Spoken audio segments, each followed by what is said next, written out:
Bonjour, bienvenue à Technologie Expo au Cameroun.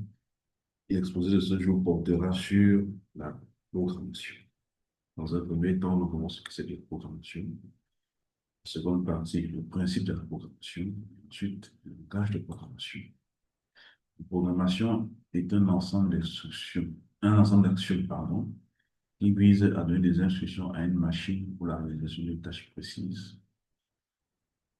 C'est ça. Maintenant, je vais vous montrer un exemple de programmation ici. Je prends par exemple mon téléphone et je veux paramétrer par exemple le chrono. Vous voyez là, c'est une instruction que je donne. Là, j'ai arrêté. Vous voyez, là, j'ai par exemple les alarmes. J'ai mis différentes heures. Moi, j'active à partir des boutons qui sont là et je mets le programme en marche. Donc, c'est un peu ça la programmation. Disons que dans la vie quotidienne, nous faisons des actions de programmation, peut-être sans s'en rendre compte, mais nous faisons des actions de programmation. Maintenant, au niveau de la machine, comment ça fonctionne? Au niveau de la machine, il y a ce qu'on appelle un interpréteur. Donc, lorsque vous demandez à la machine de vous donner un résultat précis, il faut que la machine puisse comprendre ce que vous demandez de faire. Et donc, ça, c'est le rôle que joue l'interpréteur. Donc, à l'écran, là, vous avez l'instruction dans un langage précis. Vous avez l'interpréteur, c'est lui qui permet à la machine de comprendre ce que vous avez demandé. Et quand le programme est bien exécuté, il vous donne donc un résultat. Mais il y a aussi, on peut parfois faire la confusion entre un interpréteur et un compilateur.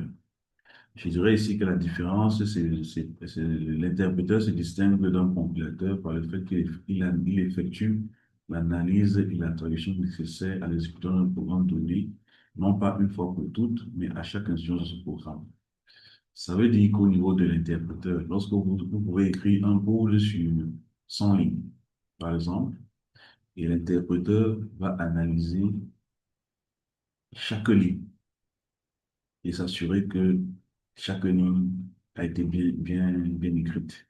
À différence du compilateur qui va prendre toutes les 100 lignes, analyser tout et vous renvoyer un résultat global. Disons que l'interpréteur, à ce moment, est une version, on va dire, plus évoluée du compilateur, parce que là, il permet de vite constater une erreur et de corriger. C'est plus simple d'avoir une erreur sur chaque ligne que d'avoir d'abord un programme sur 200 ou 300 lignes et après, il vous renvoie une série d'erreurs. Lorsque vous avez des projets plus ou moins complexes, ça devient souvent difficile à gérer.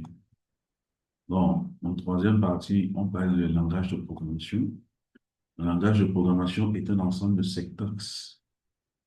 Est un ensemble de syntaxes permettant de donner des instructions précises à une machine pour l'exécution d'une tâche. Donc, ici, on peut faire l'analogie avec, par exemple, on va dire la langue anglaise. Pour dire bonjour en langue anglaise, il y a une certaine façon de dire bonjour qui est différente de le même bonjour est différent en russe, en allemand et ainsi de suite. Donc, le langage de programmation est une syntaxe particulière. Nous y reviendrons dans les prochaines vidéos. Par exemple, on a le langage Python, langage C, C++ et d'autres, il y en a plusieurs. Et quand on reviendra là-dessus dans les prochaines vidéos, vous verrez qu'on peut obtenir la même chose avec différents langages, mais on s'y prend différemment au niveau de la syntaxe.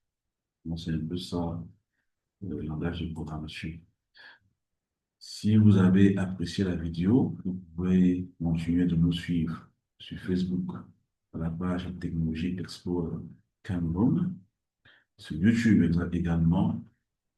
Il y a aussi la page TNV Explorer Cameroun. Et sur ce, je vous dis à bientôt.